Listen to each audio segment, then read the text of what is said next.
Lo dijo en la primera hora. Muy bien, 7:07 en la mañana. Me dice acá Denise, revisando la información internacional, que el 1 de diciembre del 2019 se confirmó el primer caso positivo del coronavirus COVID-19 en Wuhan, que se convirtió obviamente en su momento en el epicentro de la pandemia, la ciudad de China. De ahí comenzó todo.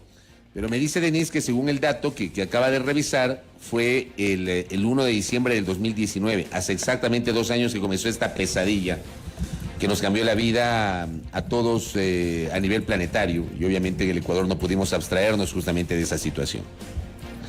2 años después, la pandemia no ha pasado. Si bien es cierto, hemos intentado reanudar de alguna manera nuestra vida cotidiana.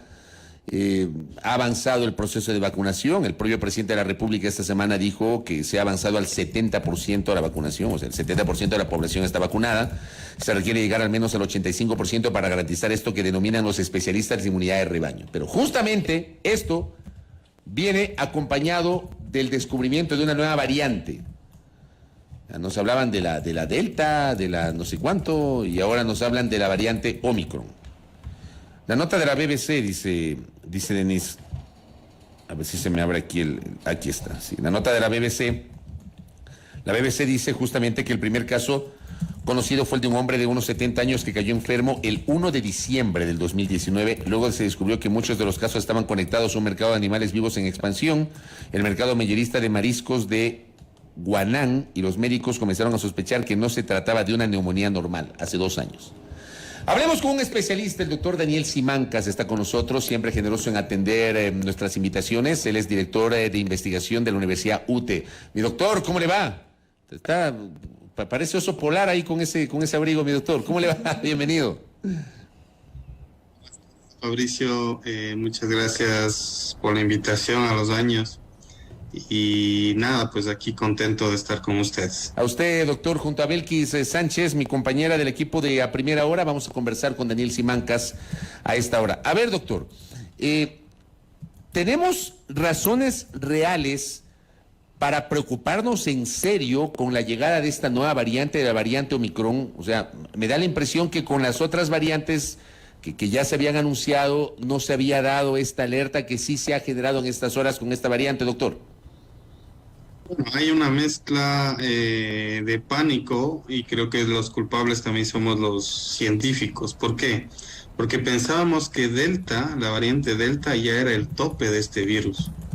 O sea, que no podía mejorar sus habilidades de contagio, de escapar, de ocultarse de las vacunas. Pero nos ha sorprendido. Es por eso que la comunidad científica pues no llega a entender cómo puede ser posible que un virus evolucione de tal manera que empiece a poner en jaque ya pues incluso los procesos de vacunación. Entonces aparece esta Omicron, que es más contagiosa. Imagínense que Delta ya alcanzaba los niveles de contagiosidad de la viruela, y ahora esta Omicron está alcanzando los niveles de contagio del sarampión.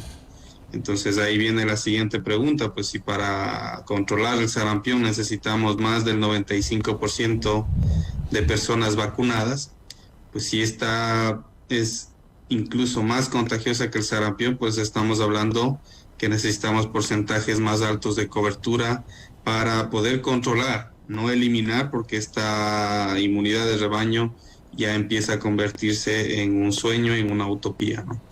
Doctor, muy buenos días. ¿Cuáles son las características de esta nueva variante? Lo consulto porque el día de ayer tenía la oportunidad de dialogar asimismo en una entrevista con una médica epidemióloga. Ella comentaba que la variante Delta del COVID-19 tenía alrededor de 10 mutaciones versus esta cepa Omicron con 50 mutaciones aproximadamente. ¿Qué significa esto y cuál sería el impacto?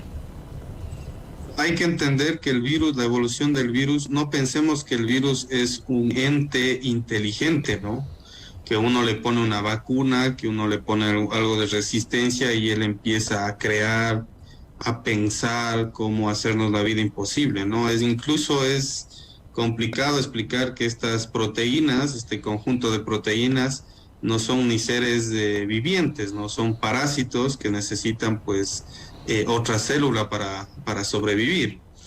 En este sentido, estas 34 mutaciones lo que hacen es cambiar su apariencia. Si uno haría la analogía con un ladrón, este ladrón que antes era, no sé, pues de ojos claros, rubio, blanco, pues empieza a cortarse el pelo, se hace pelado, se pone anteojos, empieza a cambiar su forma para ocultarse de las células del sistema inmune y que no le puedan derrotar. Eso es lo que significan las mutaciones. Las mutaciones son cambios en este virus, en su forma, en su capacidad de replicación. Tiene una llavecita. Esta llave lo que hace es permitir entrar a la célula. Esta llave era posible que, por ejemplo, tenga una capacidad de abrir 2 puertas. Ahora tiene la capacidad de abrir 30 puertas. Es una llave maestra la que está obteniendo para que la ciudadanía nos entienda. Entonces, esa es la preocupación de los científicos. Estas mutaciones pueden provocar algunas cosas. Primero, aumentar la transmisibilidad. Es decir, si antes, por ejemplo, la de Wuhan, usted estaba en una reunión con unas 20 personas, 30 personas, pues se contagiaba una más. Recordarán ustedes que a veces decíamos, pues nos salvamos, se contagió el tal y cual, pero nosotros nos salvamos. Luego viene Delta y contagia entre 6 a 8 personas de esa reunión por ese infectado que fue y ni siquiera se dio cuenta. Pero ahora con Omicron probablemente todos queden contagiados, porque puede contagiar entre 10 a 30 personas en cuestión de segundos por el aire. Entonces, ¿qué es lo que dice la OMS? Pues alerta al mundo y dice, tienen que tomar medidas, por favor, y las principales medidas que hay que tomar es vacunar, vacunar y vacunar, aumentar esos porcentajes, colocar el refuerzo y definitivamente intensificar las medidas de protección. No nos queda de otra, lamentablemente, la inequidad de las vacunas, es decir, nunca pensamos en los países que están con 1%, 2%, ha sido realmente un canto, una devoción a la inequidad. A los países más ricos tienen vacunas y los más pobres no. Ahí es donde se generan las mutaciones. Sudáfrica tiene 24% de población vacunada y está teniendo unos brotes importantes. Así que, pues tampoco es para entrar en pánico, pero sí ponernos alerta, aprovechar y retomar las medidas que teníamos, por ejemplo, hace un año, en las fiestas, no hacer reuniones grandes, no hacer eventos masivos o asistir, pero que haya la prudencia de los organizadores de no meter a más aforo del que tienen permitido. Yo creo que podemos con inteligencia, con medidas de protección, soportar el embiste de esta nueva variante. Doctor, tengo una pregunta que me hace una de nuestras oyentes que me parece totalmente pertinente. ¿Las mutaciones se dan en personas vacunadas o en personas no vacunadas? En personas especialmente no vacunadas o personas con inmunosupresión y vacunadas. La vacuna en una persona inmunodeprimida con las defensas bajas no le ayuda tanto, así que es una presión para que el virus pues empiece a replicar. Si un virus entra al cuerpo y empieza a replicar sin ninguna pared, sin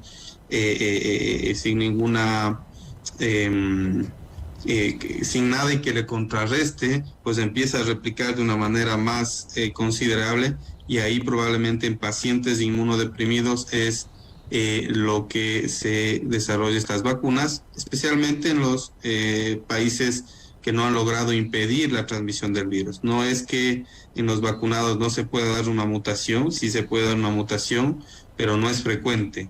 Y se da porque los países no alcanzan niveles de vacunación altos, entonces el virus sigue circulando y ese es el problema. Y acá también nos preguntan, creo que es una pregunta pertinente, sobre todo en esta insistencia de saber la efectividad de las vacunas. ¿Las vacunas detienen o no detienen el contagio?, nos pregunta una oyente. Las vacunas no detienen el contagio. Hemos dado una mayor importancia a las vacunas de las que se debería haber dado, no por no vacunarse. Usted, si no se vacuna, entra a una ruleta rusa y se puede morir. o enfermar gravemente. Las vacunas sirven para eso. Es un as bajo la manga que usted tiene, que en el momento de que se contagia probablemente no muera o no enferme gravemente. Y quizá ni siquiera los que están escuchando, sino sus abuelos, sus padres, los niños, las personas inmunodeprimidas, con diabetes, con hipertensión, esas son las personas que fallecen. Pero si no nos cuidamos todos, si no nos vacunamos, no vamos a proteger a todos, no vamos a proteger a nuestras personas vulnerables. Definitivamente la vacuna no evita el contagio, sí lo disminuye, eso hay que decirlo, la vacuna disminuye la probabilidad de contagio hasta 15 veces. Así que no me vengan a decir aquí los antivacunas que que las vacunas no sirven, que no disminuye el contagio, que igual se pasa de persona a persona. Están totalmente equivocados. La vacuna evita muerte, infección y disminuye hasta 15 veces la probabilidad de contagio. Por eso es que a veces en algunos países se estimulaba la reunión solo en vacunados. En este sentido, pues no podemos decir que la vacunación definitivamente, como el sarampión, por ejemplo. Si usted está vacunado, puede estar al frente de una persona con sarampión, tocándole y todo, y no le va a pasar absolutamente nada. Estas vacunas no son así. Usted, a pesar de estar vacunado, tiene que protegerse, no tiene que llegar a una infección. Ojalá que la mayoría de personas no se llegue a infectar. Hay algunos cálculos que dicen que ya más de 8 o 10 millones de ecuatorianos se contagiaron, pero es posible no contagiarse. Los médicos estamos frente a un paciente con la mascarilla, con el lavado de manos, el distanciamiento, y no nos hemos infectado hasta ahora, y ustedes pueden hacer lo mismo, ¿no? Así que a los antivacunas, pues que se queden sin vacunar, pero que no empiecen a insistir o a crear corrientes falsas sin evidencia científica en contra y tratar de convencer al resto que no se vacunen.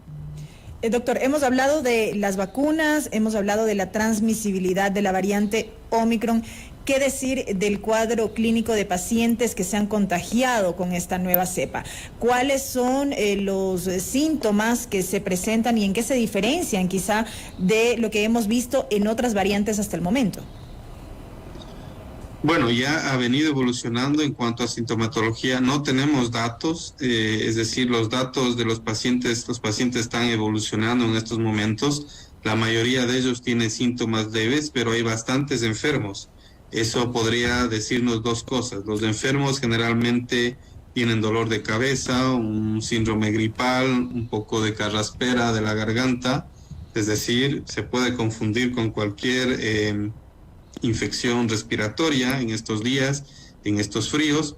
Estamos esperando que la gente que tiene estos casos describa de mejor manera, porque no tenemos mucha información tampoco de la evasión de las vacunas, pero hay infectados vacunados y infectados no vacunados. Los infectados no vacunados están más graves, la mayoría son enfermos crónicos, los que se han hospitalizado y están vacunados.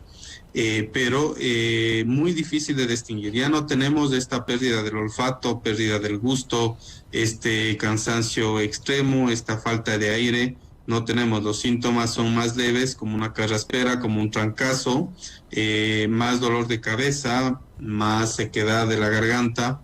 En el caso de Delta hay más congestión nasal, eso hay que seguir hablando de Delta, pero realmente tenemos muy pocos datos para referirnos a la comparación sintomática que tienen estas variantes. En los próximos días tendremos más información. Doctor, tengo un montón de preguntas de la audiencia. Voy a tratar de evacuar la mayor parte dentro del tiempo que nos queda. A ver, acá me escriben y me dicen, en el caso de los que nos vacunamos con AstraZeneca, al hacernos una prueba rápida sale negativa, pero ¿hasta cuándo dura la inmunidad con esa vacuna?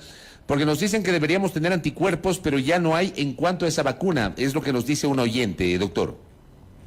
Bueno, si usted se vacunó, tiene que seguirse protegiendo. No hay una correlación directa entre el número de anticuerpos y la protección. Hay células que no se detectan en las pruebas. Si él se hizo una prueba rápida, esta es insuficiente. Vaya a hacerse una prueba anti-S para saber si tiene anticuerpos, aunque no es recomendable, pero si usted quiere saber si tiene o no anticuerpos, pues la prueba es una prueba de anticuerpos, pero anti-S, ¿no? La que generalmente se hace es anti-N, que es para saber si usted ya le dio COVID. No todas las pruebas rápidas dan positivo para anticuerpos, así que eso es una mala práctica. Usted sí se vacunó, más bien ya piense 2 dosis, más bien piense en el tema del refuerzo. Ya están activados los refuerzos para todas las edades, más de 18 años, desde el día de hoy. Así que hay que acudir a ponerse el refuerzo para estar totalmente protegidos y esperar a esta variante Omicron con anticuerpos pues efectivos y anticuerpos pues frescos, si se quiere decir. Tenemos otra inquietud, doctor, se la traslado. Nos dice un oyente, tengo una enfermedad autoinmune, es seguro enviar a mis hijos de 4 años a clases. ¿Cómo reacciona la nueva variante en los niños? ¿Tiene un hijo con una enfermedad autoinmune, dice? ¿O él tiene enfermedad autoinmune? Ella tiene una enfermedad autoinmune. Bueno, tiene que irse a poner el refuerzo inmediatamente. Probablemente le pongan la misma dosis que recibió antes. Es decir, si recibió Pfizer, le van a poner Pfizer de tercera dosis, tienen que hablar con las autoridades. Y si todo el núcleo familiar está vacunado, pues su niña está totalmente protegida. Se ha suspendido el retorno a clases, una decisión muy controvertida. Ya tenemos que enviar a los niños a clases realmente, pero se ha suspendido las clases, así que me parece que esa familia estará segura hasta pasar por lo menos las festividades.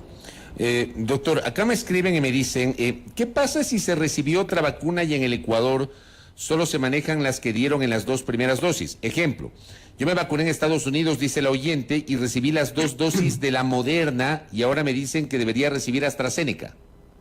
Porque claro, aquí no hay Moderna, pues aquí tenemos otras vacunas. Moderna no llegó acá al Ecuador. La combinación queda perfecta, Fabricio, que se ponga AstraZeneca. La combinación de vacunas, esta se llama esquema heterólogo, ha demostrado tener porcentajes altos de efectividad, más del 96%. Le queda perfecto ponerse AstraZeneca. En caso de que le haya dado COVID con otra variante, podría ser la Delta, nos dice un oyente, ¿la inmunidad temporal continúa funcionando con la nueva variante? Pregunta de uno de nuestros oyentes. Parecería que tiene más posibilidades de reinfección, pero sí están, por supuesto que está la gente que le ha dado recién COVID, está mucho más protegida que las personas que no nos ha dado COVID, ¿no? Ellos tienen una inmunidad natural, pero que no reemplaza la vacuna. Definitivamente hay más reinfección en los que no se vacunan y ya se han infectado que en los que se han infectado y se han puesto la vacuna. Tendrían doble protección, así que, claro, esta persona estaría mucho más segura dentro cuando aparezca pues esta variante Omicron, que probablemente ya esté por ahí circulando en los países vecinos o ya en el Ecuador. Tengo 2 inquietudes adicionales por acá, doctor. Nos dicen, de un lado, mi mamá sufre de neumonía y las enfermeras dicen que no se vacune. Eso por un lado. Y por otro lado, otra de nuestras oyentes nos dice, mi suegro se vacunó con la tercera dosis, pero no le dio anticuerpos, ya es casi un mes. No se midan los anticuerpos, por favor, no es una buena práctica. No hay un estudio que demuestre correlación de los anticuerpos. Hay células T, células B, que se activan y dan la protección. Si no, pues fuese un control de calidad si se quiere hacer a todo el mundo estas pruebas de anticuerpos. Me decía que tiene neumonía la mamá y le han dicho que no se vacuna. Así es. Que cambie de médico, está totalmente equivocado. Buena esa recomendación. Oiga, acá también nos piden que le preguntemos, en el caso de la variante Omicron, ¿qué se sabe sobre las vacunas y su efecto con esta variante, con este virus, doctor? A ver, hay 2 cosas. Hay la sospecha de que disminuye la eficacia de las vacunas, eso casi es un hecho. No hay información porque el fabricante tiene que sacarla. Si tú revisas, ha caído la bolsa de las vacunas, ¿no? La bolsa de valores de las vacunas, porque ya hay la sospecha de que las vacunas bajan la efectividad contra esta variante. Pero una buena noticia es que ellos la pueden actualizar rápidamente. Es decir, en 6 semanas tendríamos una vacuna específica para esta variante Omicron y quizá que cubra Delta, Beta, Gamma y otras vacunas. Así que, bueno, la mala noticia es que probablemente si es que baja mucho la efectividad, pues tendremos que en unos 4 o 5 meses volvernos a vacunar. Acá también mi colega Julio Sari me pide que le pregunte, dice, Los que recibieron la vacuna china, ¿tienen que recibir la misma vacuna por tercera vez? O sea, la de Sinovac. No, hay que cambiar a AstraZeneca o Pfizer. Ya, Lisbeth acá en cambio nos dice y pregunta, ¿cuál es la prueba? Usted está hablando también de las pruebas. ¿Cuál es la prueba que se debe hacer para medir el nivel de anticuerpos, doctor? Es los anticuerpos anti-S, anti-spike. Así se llama la prueba. Sí, o sea, pero voy al no laboratorio y digo eso. No, claro, Yo yo no de la estoy- pregunta. Usted nos ha dicho que es incorrecto hacer eso, ¿verdad? Exactamente. Medir los anticuerpos. Claro, medir los anticuerpos es incorrecto. Pero si tiene una obsesión y no puede dormir, pues hágase esa prueba y va a estar más tranquilo. Pero si esa sale negativa, pues no quiere decir, porque habría que hacer un examen de sus anticuerpos, de sus células de defensa, incluso biopsias de ganglios linfáticos para saber si usted está o si usted no está protegido. Así que esa no es una buena práctica. Nos preguntan también, doctor, y esta es una preocupación que hemos visto a lo largo de este tiempo respecto de los de las personas que padecen de alergias. Nos preguntan si es recomendable que se coloquen la tercera dosis, la de refuerzo. Por supuesto. Yo también soy alérgico. Es importantísimo que se pongan porque obviamente nuestra condición nos hace que todo el tiempo estemos pensando que es COVID. Así que con la tercera dosis, pues vamos a estar más tranquilos. No hay ninguna contraindicación de ninguna enfermedad respiratoria. Más bien, los enfermos crónicos respiratorios, los que tienen EPOC, son llamados a ponerse el refuerzo porque hay que pensar, en el caso que a usted le dé COVID y tenga problema en los pulmones, pues ya imagínese lo que le puede pasar. Acá también siguen llegando preguntas, doctor, y le agradezco por su gentileza y su apertura para responderlas. Dice, en caso de quienes nos vacunamos con Johnson & Johnson en agosto, parece que se me perdió, aquí está. ¿Qué debo hacer si esta vacuna es monodosis?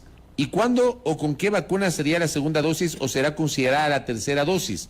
Creo que es una pregunta interesante porque la Johnson & Johnson, hay gente que en su momento, cuando no teníamos idea si es que aquí íbamos algún día a ser vacunados, hubo mucha gente, me incluyo, que perdimos la esperanza. Finalmente, a mí me vacunaron con las 2 dosis de Sinovac, pero hubo gente que tuvo la posibilidad y que viajó al exterior y se vacunó con la Johnson & Johnson, que es monodosis, doctor. Ahí hay un problema con Johnson & Johnson y CanSino. La efectividad era muy buena al inicio, pero cae a los 2 meses, ¿no? Entonces Johnson & Johnson ha manifestado que hay que ponerse a los 2 meses un refuerzo. Si es Johnson & Johnson, mejor, pero si es otra vacuna, ya en el Ministerio de Salud entiendo que a los de Johnson & Johnson les están colocando ya el refuerzo. Y CanSino, que es otra de las vacunas de una dosis, que se puso en el Ecuador, también requiere un refuerzo a los 4 meses. Si usted puede salir del país y no cumple los 6 meses, si usted da un viaje programado, pues colóquese el refuerzo sin problema. Acá en el país le colocarán a los 6 meses de haber recibido la segunda dosis, pero si usted sale no hay ningún problema que luego de 2 meses de haberse puesto cualquier vacuna, ojo, cualquier vacuna, usted ya se haga poner el refuerzo, porque obviamente es mucho más fácil en el exterior, ¿no? Justamente solamente para precisar y recalcar en esto último que acaba de citar, doctor, 6 meses aproximadamente deben transcurrir para la colocación de la dosis de refuerzo en el caso de las vacunas que se han colocado en el Ecuador. Ojo, por esquema ecuatoriano. Yo estoy de acuerdo porque se ha demostrado que hasta los 6 meses hay una buena protección. Pero lo que te digo es, si tú tienes programado, qué sé yo, vas a visitar a tus familiares en diciembre y solo tienes 4 meses, pues vente poniendo el refuerzo, no hay ningún lío. En el exterior. Acá nos están diciendo, espérame que se me perdió la pregunta que le iba a hacer. Ya, acá está. Carecita Aro me pide que le pregunte, si las pruebas PCR podrán detectar la nueva variante. No sé si esta es la prueba más invasiva que hay, horripilante. Uno le meten, como decía mi buen amigo Esteban Ávila Villagómez, le meten el hisopo hasta el cerebelo para poderle detectar. Pero digo, ¿esa prueba PCR es efectiva para detectar la variante, doctor? A ver, eso también está en discusión. Hay que pensar, eso sí, a la ciudadanía. Ojo, una prueba positiva siempre confirma la enfermedad. pero una prueba negativa ante la presencia o sospecha de tener COVID jamás descarta. Así que las pruebas hay que revisarlas, los primers, que son los insumos, hay que revisarlos, pero probablemente sí sirvan las PCRs o haya que afinar, haya que ajustar los PCR, que eso ya está el Ministerio conversando con el ARSA. Ayer en la reunión con el vicepresidente se insistió en que todos los laboratorios estén pendientes de si las PCR van a seguir sirviendo. Por el momento, usted si está con síntomas, si ha estado en contacto, pues haga aislamiento preventivo, utilice mascarilla en casa, no confíe en las pruebas negativas. No puede una persona en estos momentos estar mocosa, estar con tos, estar con gripe, hacerse la prueba, le sale negativa y ya me saco la mascarilla y voy a jugar y todo. Tenemos que ser responsables. Si estamos enfermos, quedémonos en casa. Si los niños están enfermos, no los mandemos a la escuela. Correcto, doctor. Doctor Simancas, le quiero agradecer por su tiempo, por estas preguntas muy interesantes para tratar de evacuar algunas de las inquietudes de nuestra audiencia sobre este tema. Un abrazo, doctor Simancas. Gracias, Fabricio. Un abrazo. Sabes que me encanta este espacio, así que estamos a las órdenes. Gracias. Un abrazo a todos. Muy gentil. Al doctor Daniel Simancas, director de investigación de la Universidad UTE. Hemos tratado con Belkis de consultarle al doctor la mayor cantidad de inquietudes que nos envía nuestra audiencia, ¿no? Las que pudimos, evidentemente, en honor al tiempo. Y en estos días vamos a seguir hablando de este tema porque este tema evidentemente genera preocupación. Voy a la pausa. Primera plana. Todas las noticias, todas las voces.